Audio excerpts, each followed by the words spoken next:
I have returned after a long time, and today I'll be showing you how to make this Lego turret design. So I made this originally for just a little mock I was making, but then I decided that this was so cool that it deserved its own video. So you can add this to your clone bases or any army base you're making, and it'll make it look so much better. So let's get started. So originally what I was planning to do was make this Clone Wars style mountain base where it just had like a fort or something where the clones could stay and plan their attacks. But I kind of wanted to add some weapons, so I made this and put it just right here. And in my opinion, this makes the mock look so much more complete. It adds the little uniqueness it needed to make it look cool.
So yeah, that's my Lego turret that I designed.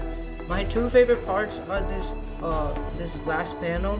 It's supposed to represent like some high-tech computer that will help with aiming and stuff. And I especially like the way I use the handlebar here to give like a border. I think it looks very cool and unique. Yeah, so if you care to notice, you may have seen that I haven't uploaded for a long time. I did a video a week ago, but that was pre-recorded, so I didn't do any YouTube stuff. But from now on, I'll start recording more, so yeah. See ya!